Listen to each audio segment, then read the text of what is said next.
Taste the Daily. Madurai மாவட்டம் கள்ளழகர் திருக்கோயிலில் பகல்பத்தில் 3ஆம் நாள் நிகழ்ச்சியில் ஏகாந்த சேவை அலங்காரத்தில் சுந்தரராஜ பெருமாள் எழுந்தருளினார்.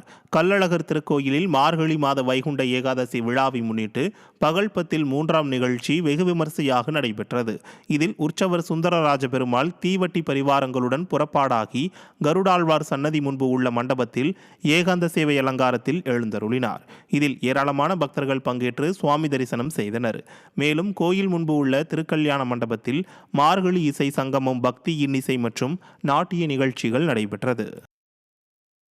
திருச்சி ஸ்ரீரங்கம் அரங்கநாத சுவாமி திருக்கோயிலில் வைகுண்ட ஏகாதசி திருவிழாவின் பகல்பத்து 4ஆம் நாள் நிகழ்ச்சி நடைபெற்றது. ஸ்ரீரங்கர் செந்தூர நிற பட்டுடுத்தி, முத்தரசன் கொரடு என்னும் திருநாரணன் முத்துக்கொண்டை அணிந்தும், ஸ்ரீரங்க நாச்சியார் அழகிய மணவாளன் பதக்கம், நெல்லிக்காய் மாலை, பவள மாலை அணிந்தும் பக்தர்களுக்கு காட்சியளித்தனர். இந்நிகழ்வில் திரளான பக்தர்கள் பங்கேற்று சாமி தரிசனம் செய்தனர்.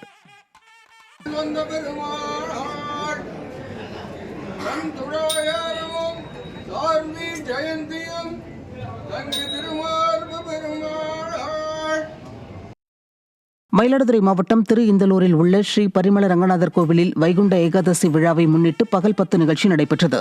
பிரசித்தி பெற்ற பரிமள ரங்கநாதர் கோவிலில் 3ஆம் நாள் பகல் 10 நிகழ்ச்சியில் பெருமாள் நாச்சியார் திருமொழி கிருஷ்ண அலங்காரத்தில் எழுந்தருளி உள்பிரகார வீதி உலா நடைபெற்றது. இதில் திரளான பக்தர்கள் கலந்து கொண்டு தமிழ் பாசுரங்களை பாடி சுவாமி தரிசனம் செய்தனர்.